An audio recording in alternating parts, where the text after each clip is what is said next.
Well, welcome, everybody. And yeah, I lied again. I said it was going to be sunny, but it's still pretty nice, isn't it? Yeah. We can imagine. Yeah, we can. I'm Don Gomes. This is the BIFF Forum. We've had a wonderful guest with us for this year's BIFF. And we hope that you will have some questions, because I have pages of them. But Stephen Rosenberg has been our guest, and we'll talk with him a bit. And Stephen, again, thanks for accepting this invitation to do this. Well, first I want to say what an honor. And I get a chance to sit across the microphone from you. And, when I came to Utah 40 years ago, I had no idea what would evolve from it. And it's been a beautiful ride. And I'm still riding. Good. Well, let's go back a little beyond 40. Yeah, you were raised in Michigan, right? I was raised on a fruit orchard of 425 acres in southwest Michigan, about 30 miles due north of Notre Dame's Golden Dome, and 60, 80, 90 miles due east of the North Beach in Chicago, about 12 miles inland from the Great Lake Michigan. And when I was 4 or 5 years old, there was a gentleman named Paul Larson who became a PhD at Michigan State University, who did his PhD on a peach variety that would be good for the canners to make canned peaches. And he needed a few acres to plant these trees. And Paul Larson was from Orem, Utah. He had done his undergrad, I think, at Utah State. It might have been BYU. But that experimental orchard was on my family's farm in the early 60s, and I had no idea how we would circle back. I used to visit Dr. Larson. He retired from Utah State as their VP of research. And anytime I was going to Logan, I would call him and stop by and say hello. So your food interest started early. Well, I was very fortunate. My grandmother, Rose, was the valedictorian of my high school in the class of 25. And I have her yearbook and her valedictory speech. And it's a gem. And she was a gem. Sadly, I grew up across the road from her and my grandfather, and my grandmother died of ovarian cancer when I was 6.5. And she was really an amazing human being. She's my North Star. So what did you do as a kid? Well, what was it like? You said small town, orchard. I mean, did you? Well, I cut my thumb off, but they sewed it back on when I was almost 3. There was this conveyor that they would pack apples into these wooden bushel crates because they'd get recycled. And I held onto the chain, and there was a green button and a red button. Well, green's always been my favorite color, so I pushed it. And when it got to the sprocket, there was a little bit of a problem. So my earliest memory is waking up in the hospital where I was born 2 3/4 years prior, in a crib, and they put it back together pretty well because I'm a lefty, and I can poke it in someone's eye if they're deserving. And you went to Michigan State. Yes, right? I was there with Magic Johnson. Really? Yeah. Could you dunk on him? No, but he's someone I admire a lot. And you majored in agricultural economics. Yeah. And what was your vision at that Well, I went to college because my mother and my grandmother expected me to, and boy, did I have fun. I didn't flunk out, but I got about that close. And then I dropped out one winter quarter and went to California. I learned to ski at Heavenly Valley on the Nevada border, and I worked for my cousins in Los Angeles. on a condo project at Malibu they were building for Bob Newhart, who just passed earlier this week. And there's a horticulture convention in Grand Rapids every year in early December.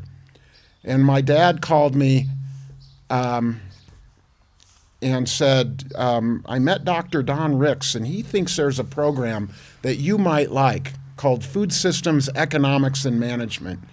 And they primarily train people to work in the industrial food system. And so I studied it. I went to work for a big food distribution company in Kansas City, Missouri, and they acquired a company in Salt Lake that had gone bankrupt.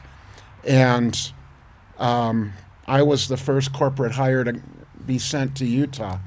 And every one of the men who I worked with wanted to go on the road with me because they knew that they could drink a beer and I wouldn't judge. Talk about looking up you and your background.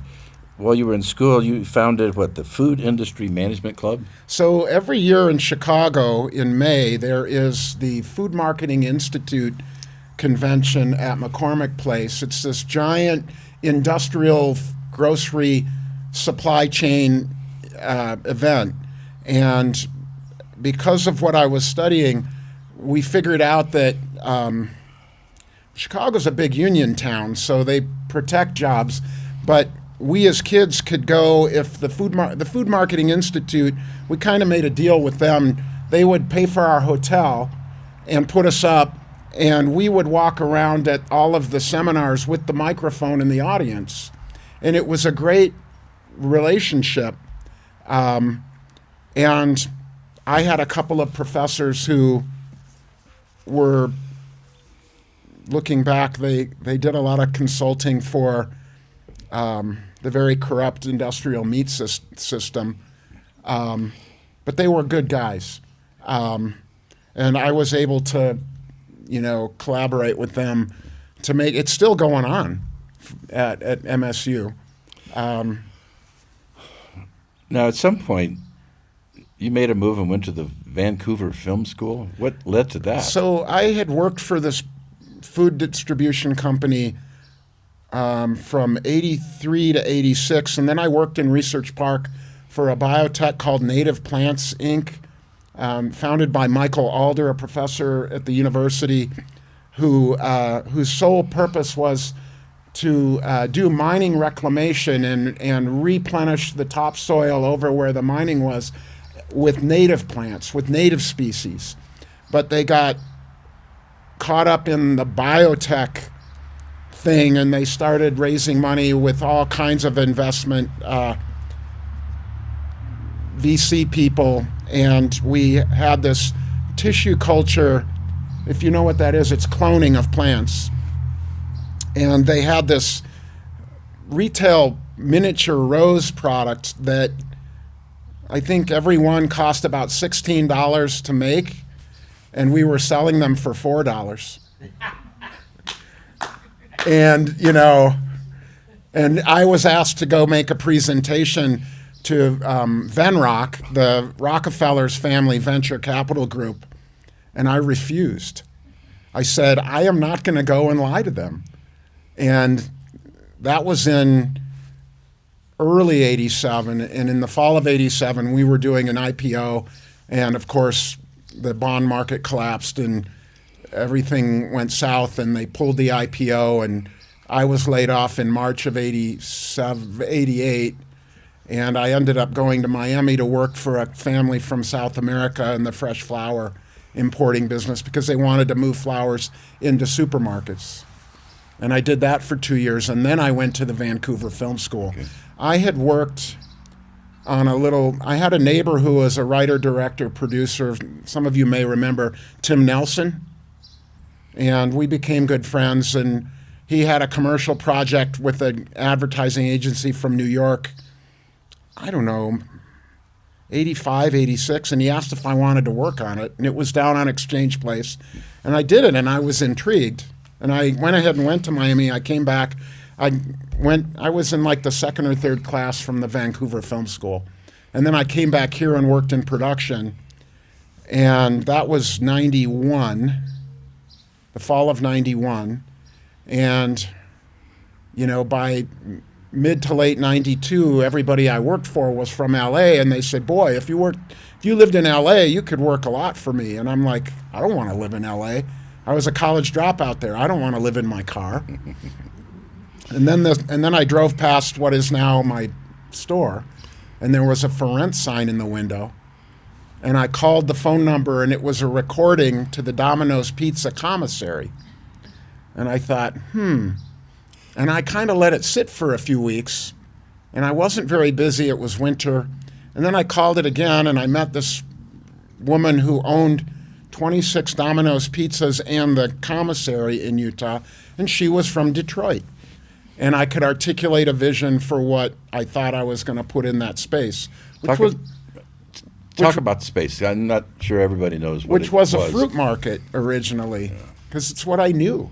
My family hauled fruit to the Eastern Market in Detroit from the early 20th century. And funny, I got a text from a retired organic produce guy in California who I'd befriended, who asked me if I ever spent any time at the Benton Harbor Fruit Market, which was the largest grower merchant market in the world through most of the 20th century. And I grew up on that market. And he got me thinking of it earlier. I hadn't thought about it in a long time. It's where my love of selling good food really was incubated. Mm-hmm. That and, the kitchens of my grandmothers. I just believe if you're going to eat something, it should be fucking amazing. And if it's not, then throw it back like you would a fish that's too small. I probably read this, so it's not an original thought, but food to table or farm to table is a pretty common phrase now, but you were in advance of that, weren't you? Well, there were things that we didn't grow that our neighbors did, and we would trade sweet cherries for cantaloupe or sweet corn, or peaches for sweet corn.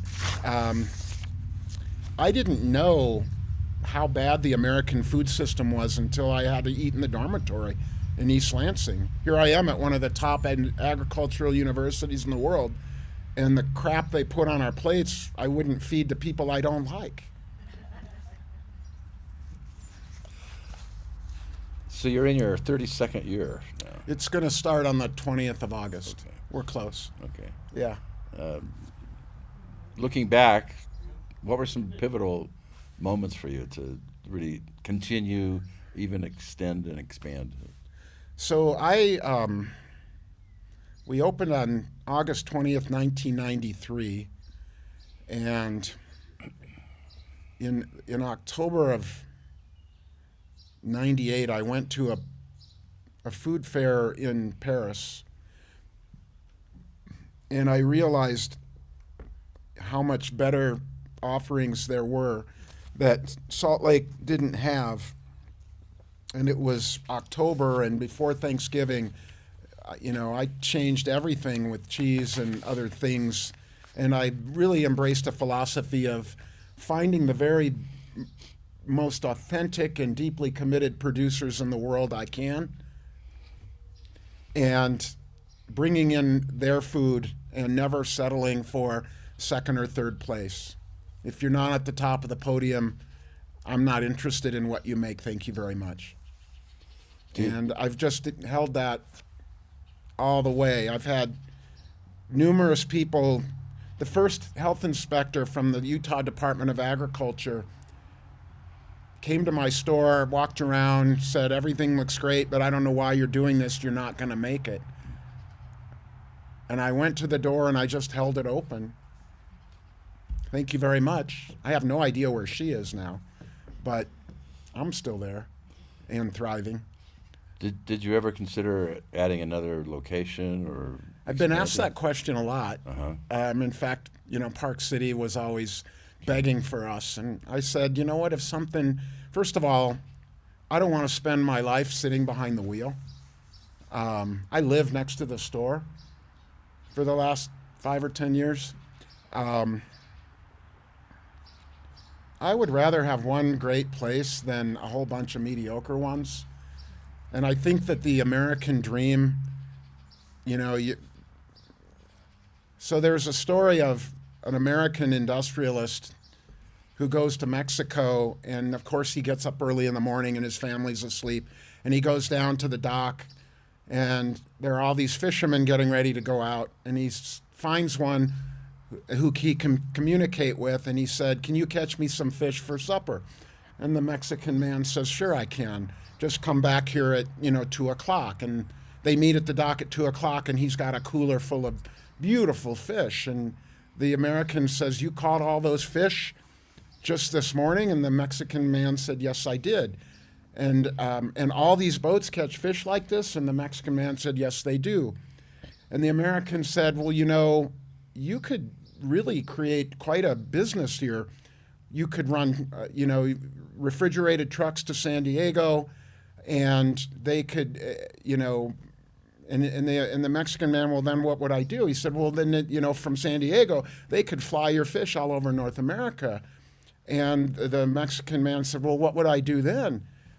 And the American said, "Well, you could do a public offering and sell stock, and you'd be a millionaire, and then you could do whatever you want.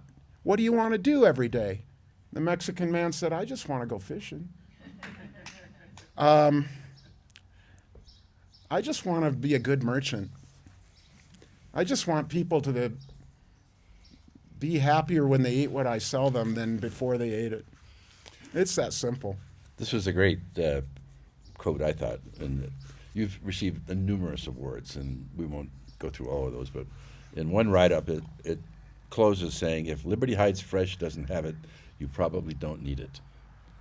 Well, I think we might have things people don't know they need until they taste them, or they figure out how much better they make a dish they've been making. And for me, that's that's the goal, is to create more joy at the table. I think we're just beginning to learn about the connection between our gut and our brain. And there's an awful lot of research that's now showing that when you make food together with people you love and care about, and you share it at the table with people you love and care about, that's beautiful. You absorb more nutrition from that food. And I think I kind of knew it innately without any science behind it, but I think Socrates had it right. Let food be thy medicine. I really enjoy cooking, and we spent our last 7 years in Alaska, and so great seafood. Oh, amazing. So we often have a variety of types brought in. Anyway, so I want to know your thoughts. This is down to the nubbins things of good extra virgin olive oil, adding herbs and spices versus infused oils. That's a really good question. Last month, I was on a tasting panel, and they sent me 29 little bottles, and then they only gave me 3 days to taste it all. Anyway, the woman who was organizing the tasting sent 29 bottles to I don't know how many dozen tasters around the country. And when we were all done, she said, "Well, you wrote nice notes about the first oil you tasted, but you gave it a silver medal, not a gold medal. Why?" And I said, "Well, you can't give a gold medal to the very first thing you taste." I try to be very objective. And back to your question, I think extra virgin olive oil is the healthiest food we can eat. It's good for our brain. It's good for our heart. It's good for our skin. It's good for our GI. And if you look at the blue zones in the world, a lot of them in the Mediterranean eat extra virgin olive oil breakfast, lunch, and dinner. And those people live a long, happy, and healthy life. I think there's a lot more to it than just extra virgin olive oil, but I'm not a big fan of infused oils because I find that sometimes what they're infused with may deteriorate the integrity of the extra virgin olive oil. For those of you who don't know, extra virgin means less than 1% free fatty acid in the oil. American supermarkets tend to sell things based upon their price point rather than their integrity. I try to do the opposite, and I used to divide extra virgin olive oil into two distinct classifications. I use music as my analogy. There's a soloist from those very first ripening olives that are just turning from green to black or green to purple. They contain the highest levels of polyphenols, which are the things that make extra virgin olive oil so healthy. But when you harvest the olives that early, you get a much lower yield of oil. That's why all your finishing extra virgin olive oil costs so much more than things harvested later. And I consider the latest harvest, and think of Liguria where they make pesto, where they don't ever pick the olives. They just put nets under the trees and they fall when they ripen. So they're picking that early concertmaster olive oil in mid-October, and the conductor of the symphony from the late season comes from after Christmas. But now some people are compromising and picking in the middle to try and create a product, an extra virgin olive oil that's diverse enough to maybe be used both ways. I like big, bold condiment, drizzle it on everything. My kids used to make fun of me. My former wife was a quarter Italian, and they made a joke about me, but I like to drink extra virgin olive oil, not drink it, but put it on everything I eat. I think it's better to buy a great bottle of extra virgin olive oil and add things to it as you use it. I do sell some extra virgin olive oil that's crushed with lemons and or other citrus. But I also think that those are things that you should use sooner rather than later. I hope that answers. It absolutely confirms some direction I've been taking. If you've got questions, which you probably do, yeah, I need you to go to the microphone, please. Steve, when you started 32 years ago on your own with the experience that you had to hire people, and they didn't know anything, because where would they have learned it? So talk about the cast of characters that have passed through your place and how you teach them what they need to know to give the Liberty Heights experience.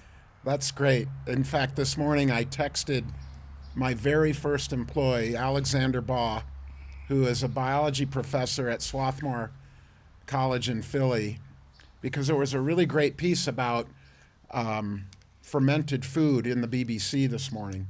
And he has his own mother kombucha. And I see him maybe once a year because his folks live around the corner from the store.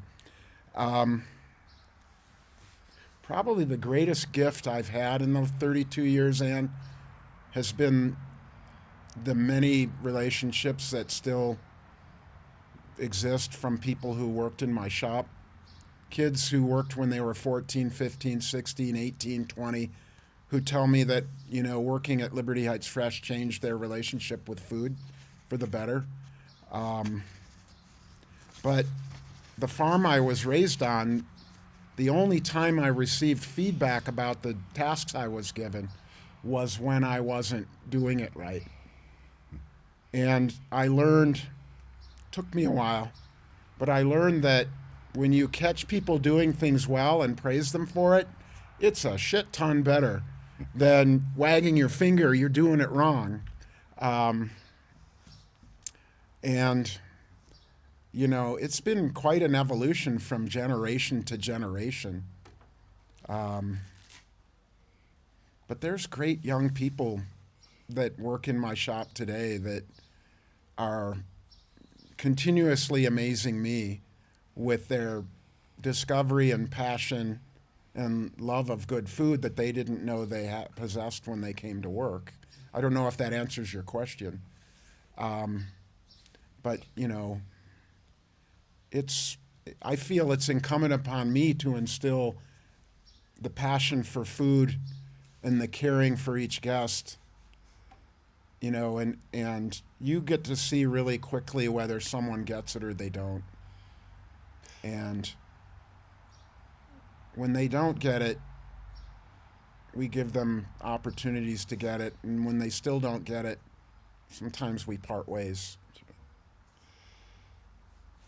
But I'm really fortunate because I get to work with 15 or 20 really amazing people who teach me something new every day.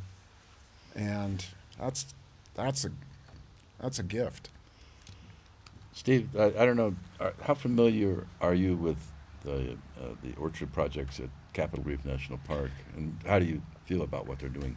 You know, I've climbed those apricot trees. It's been a while.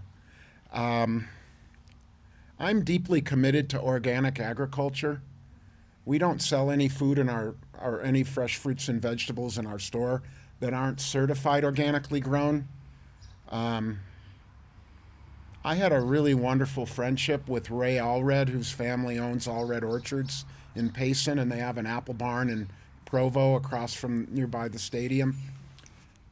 And I used to sell a lot of their fruit, and Ray passed away 7 or 8 years ago from prostate cancer.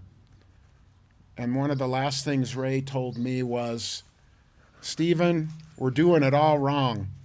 We got to have life in the soil." And he was really moving towards changing the way they do things. But his daughters and grandsons, they just have a straw in that big gulp of Kool-Aid, committed to industrial agriculture. So I truly love their family, but I don't sell their fruit. I go to Colorado to get cherries and peaches, and I get a lot of things from really good organic growers in California, Oregon, and Washington. And we have a few small vegetable growers in Salt Lake who I know well enough to trust that they're growing organically. They're not certified by a third party, which usually I would like, but because of the relationship and the level of trust we have, I buy some of their things. But I need a dependable and reliable source. And if somebody tells me next week they're going to have 500 pounds of heirloom tomatoes for me, and they don't deliver them and I don't buy them from a reliable source, then my customers don't have heirloom tomatoes. So are you saying that, and reading in a little bit here about Capitol Reef, that they have a ways to go? Capitol Reef is growing everything with chemicals. They're using agricultural chemicals. And I just believe that we have enough poison in our environment, we don't need to eat it. Questions? Anything? Robert. Yeah, I have a couple of questions. First, I need to say that we bought our house in Harvard Yale in September of '93, and Liberty Heights was one of the first places we found, and was just an absolute mainstay for us. So the first question has to do with how do I say this? How do you cultivate a clientele that doesn't know they want you? How did you get them to come in the first place? Or was it just slow diffusion? I believe, Robert, from the moment I arrived in Salt Lake City, it was so hard to find a good meal. There was a woman, and Paul, you might remember the Jazz Ranch where Squatters is now. Yeah. And Jacqueline Landine wrote a cookbook about the sweet heat, and she was way ahead of her time in the mid-'80s. And She opened this cool little restaurant that nobody was ever there when I would go, but it was amazing. And I just believed if I was going to stay in Salt Lake City, I had to create my own pantry. And I was willing to share it with others, but Salt Lake City is known in the fresh fruit and vegetable business as a place to send loads on consignment at any price to keep the market prices up all around the rest of the country, because we're overnight from California.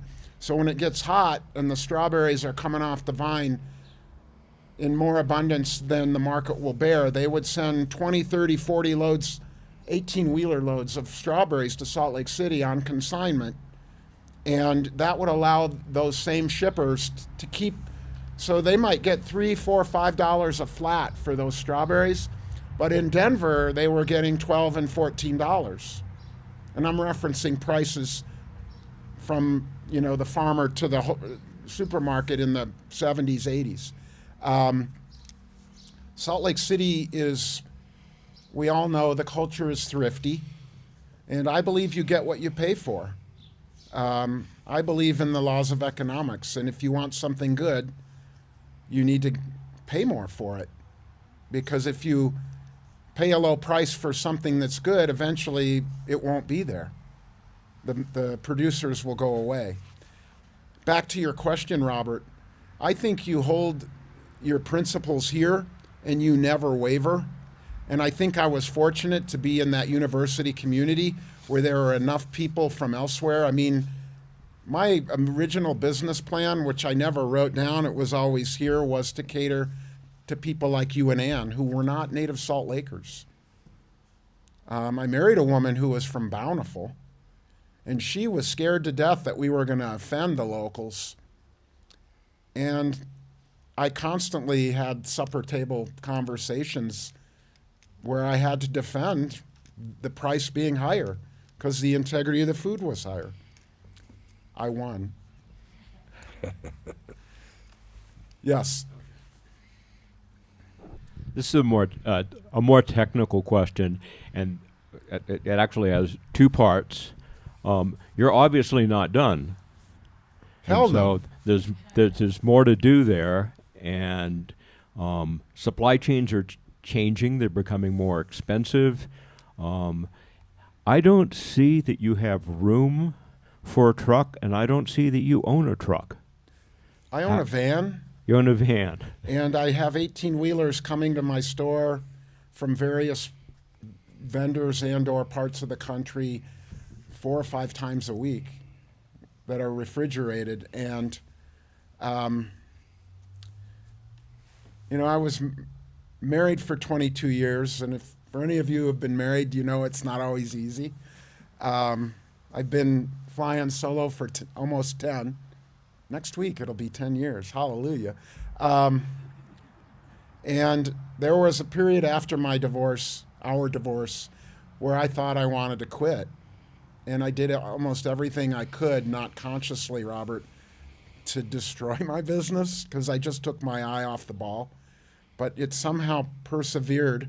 And then I rekindled my passion for it. I don't know, it wasn't that long a period, but I don't have any intentions of quitting. I practice hot yoga and hot Pilates right down the street 5 times a week, maybe. I can ski at Alta in the morning and work in the afternoon. Salt Lake, I can get on an airplane and be in Paris in 10 hours. It's a great place to live. And I'm not done. And the better I feel, the more the wheels turn about evolution. And I don't know what's next, but we will evolve. But I will never sell bad food. And to me, I try not to sell food that contains seed oils They've been linked to inflammation. Canola especially has been linked by a woman doing research at MIT to brain function, both autism in kids and dementia in adults. And I don't knowingly ever want to sell something. There's enough poison in our environment that I shouldn't be feeding it to you. And sadly, the American industrial food system, to me, is predicated on poison.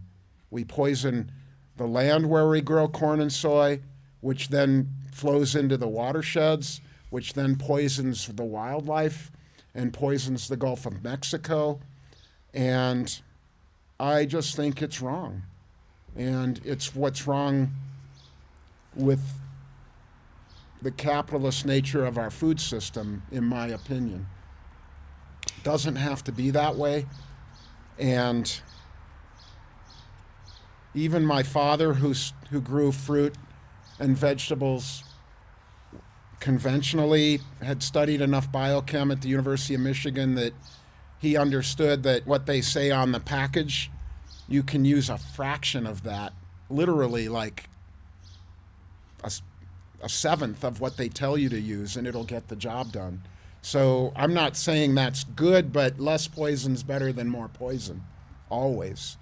But, you know, there's so many solutions now that didn't exist for growing fruits and vegetables organically. Pheromone traps for apples, for coddling moth. I don't even know if copper is it's an organic compound. We used to dust the orchard in the rain in Michigan in Blossom to keep the apples from getting scab. But if you're making cider, you don't care. I don't think. Scale and scab doesn't. We don't have much fire blight here. Right. Yeah. Yeah, I know. It was a real problem with Jonathan's in Payson. Yeah. They ended up 86ing them. Great stuff. Keep going. Yeah. This is fun. Yeah, Robert, I always close with what's next, and he already asked the question. That's great. Couple things. You were and I guess are still involved with the food waste methane digester. What is that, and what's its status? So does anybody here know the Alder Construction Company? They build water treatment systems all over the country. So Jack Alder, may he rest in peace, was the primary benefactor of the Children's Center. He had a son with depression, and that place has made a huge difference in the lives of a lot of kids. And Alder Construction Company, in collaboration with Davis County, built an industrial methane digester to generate electricity from food waste. If you go behind my store, you'll see 4, they look like garbage cans that are green, that any food waste we have goes into, and it goes to that facility, whether it's meat or dairy products or the trimmings of a head of lettuce or something that we had too much of that spoiled. It all goes in those, and it goes to South Davis, and they generate electricity from that facility. It's a model, and it's a very progressive approach to food waste that a lot of people here are shocked to hear about in a state as conservative as Utah. And it's a really great thing. Although they just sent me a post last week saying, please don't put the tops of pineapples or the husks and the corn cobs from sweet corn in. The digester has a hard time with those. Okay. So they're how much power does it generate? I don't know the answer to that. I don't know. But it is still operating. And we pay, and a lot of restaurants, and there's Momentum Recycling has a curbside. You can get a little container, and they'll pick up at curbside once a week for homes in Salt Lake, and they just started Park City. I was interested to read that you're involved with or have been and endorse river riding. Talk about that a little bit. That's a beautiful gift that I'm missing. Nan Seymour, who is a poet, who's taken a huge part of her life and devoted it to saving the Great Salt Lake with words, invited me to write at the table, gosh, I don't know, 5 or 10 years ago. We read a poem, we choose a line from the poem, we write for 10 or 15 minutes, we read what we've written. The only feedback we can give our fellow writers is a thank you, gratitude, and it's really a beautiful process. Gosh, I wish I'd have known you were going to ask me that. I would have brought something to read. We've had Nan here a couple times. Nan's workshops. a wonderful human being. Yeah. And but during COVID, everybody went to these Zoom meetings. Mm-hmm. And I much prefer being able to give you a hug like I did yesterday, Robert, than seeing you on a screen. And I have many friends who are social workers, therapists, emotional healers, and they all went to online consultation. And I'm going to just say that's bullshit. That we need to see each other in the same space. I just think it's important to have human connection, and I don't think a TV screen in any way supports that thinking. Any other questions? Okay, Helen. So how do you feel about Spanish versus Portuguese versus Italian olive oil? Well, that's a really good question. With all due respect, I've yet to visit Portugal. You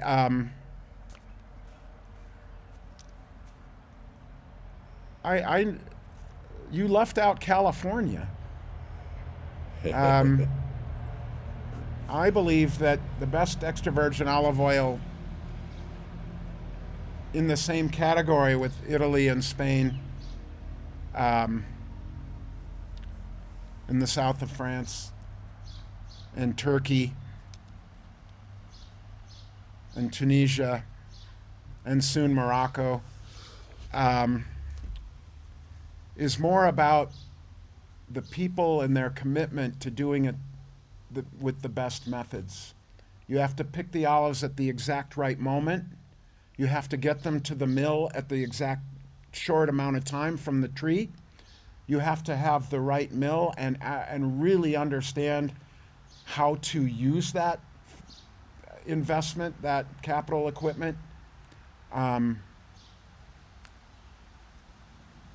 been flabbergasted at mills that aren't cleaned thoroughly between one day to the next. Glad I'm not buying olive oil from those people. I also have two very important rules that guide my work. One is the more I know, the less I know.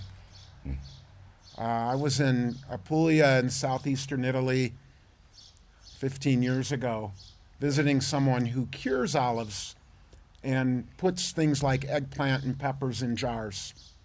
And his 6-year-old son was riding a tricycle, eating olives from a jar like an American kid would eat Cheetos.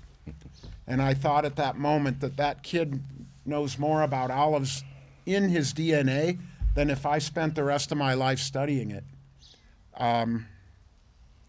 The other real guiding principle for me is the only taste buds that matter are in your mouth.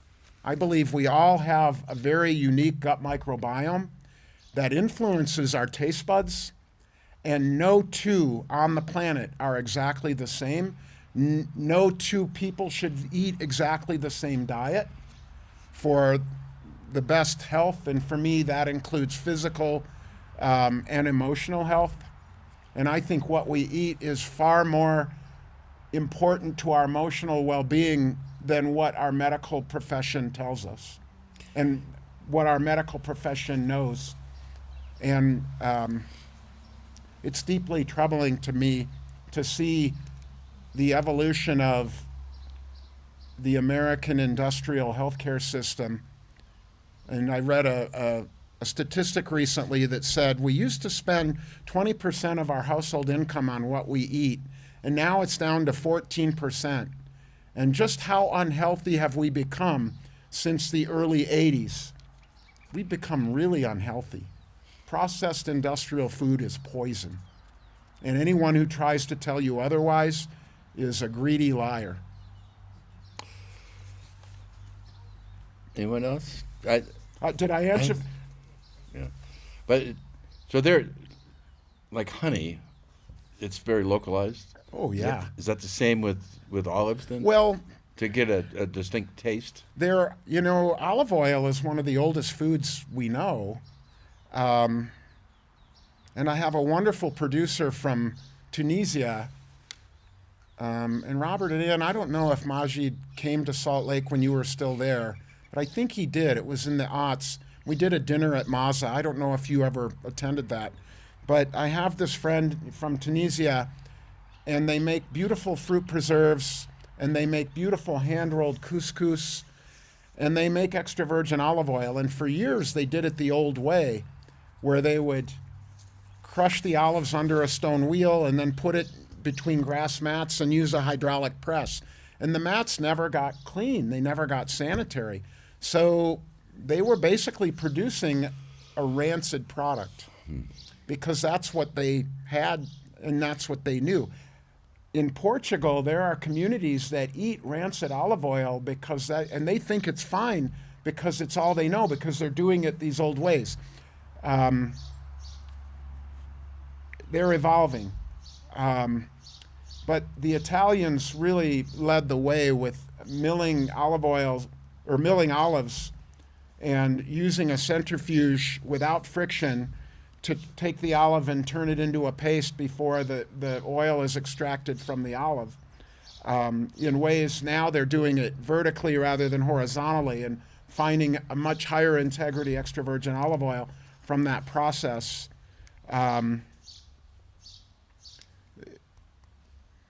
Everything's always better tomorrow. What about yesterday? What's your brief critique of Food of the Gods? Oh, my. Well, I don't know how that film got its name because, well, okay, there was that thing bubbling up that made everything giant, but it's Frankenfood. It's, I'm deeply troubled that you can no longer go to a market and buy a peach by its name, by its Latin name or by its given name by whoever bred that variety of peach. There was a man at Michigan State University's experimental orchard in South Haven, Michigan named Stanley Johnson. And if you know of any of the peach varieties with the last name Haven, Red Haven, Cal Haven, Glow Haven, Hale Haven, Crest Haven, Sun Haven, I'm probably missing a few, but all of those peaches were created by breeding, which is not the same as genetic modification as we now know it. And it deeply troubles me that you can't buy a peach by its name. You can only buy it by its yellow flesh or white flesh. I think that's wrong. And I'm determined to change that. Leads to my last question.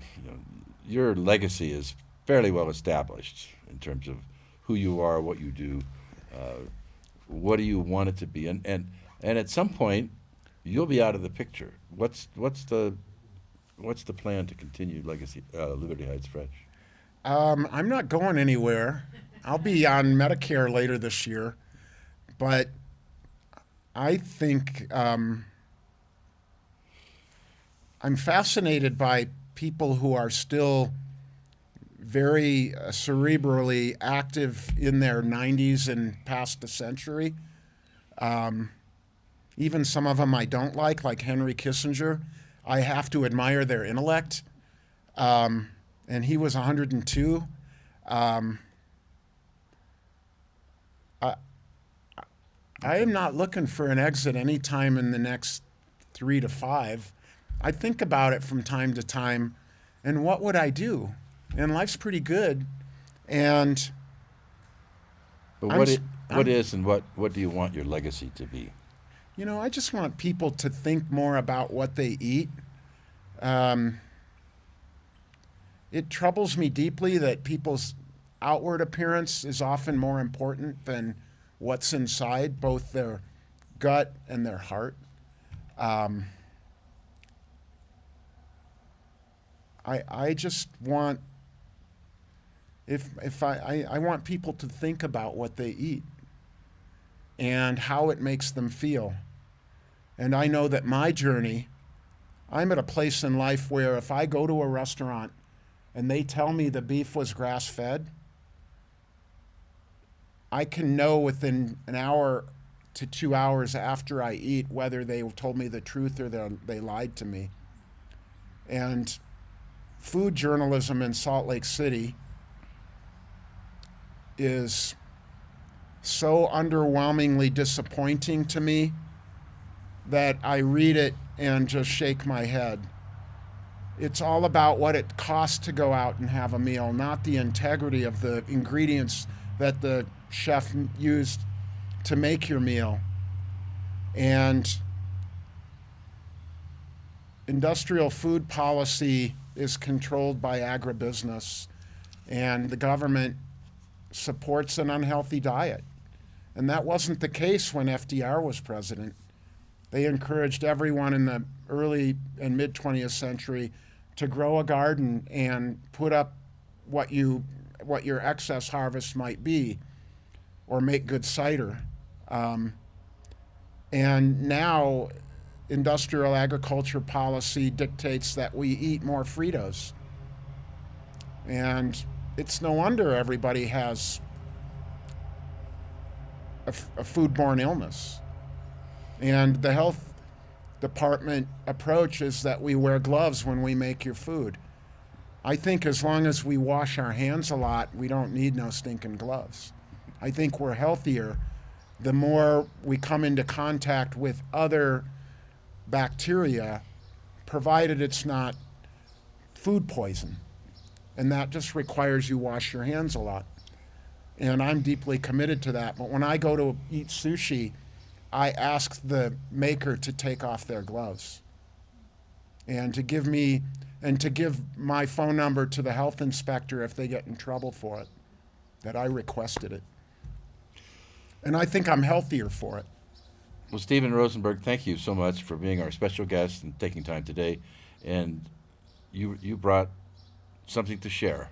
Well, I have 4 fig trees in front of my house, that 2 of which were a gift from someone who practices medicine in Salt Lake. And he moved to Summit Park from Salt Lake City and knew that his trees couldn't survive. And so he gave me some cuttings 20 years ago. I have 2 other trees that I've planted since. And I've never had a crop from the early harvest. Figs will produce spring fruit, which is usually ripe in June and July, from their new growth of the past year. And then their big and sweeter fruit will come from the spring growth.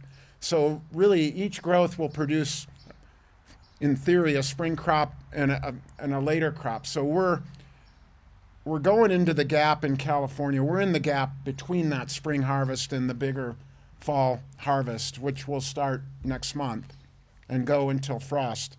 But I have a tree of figs from a tree that I purchased at the Wasatch Community Gardens plant sale maybe 10 years ago. And I kept it in a pot for years, and I would put it in the garage in the winter, and I'd bring it out in the summer. And I put it in the ground 3 years ago, and I picked these figs. And I picked these all yesterday morning. and you should all come and taste one, because I have more than what's there. Oh, they tipped over. But they're a variety called Alma, which I believe means heart in Spanish.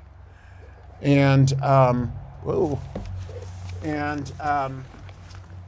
they were developed at Texas A&M to be a little more resilient with colder winters.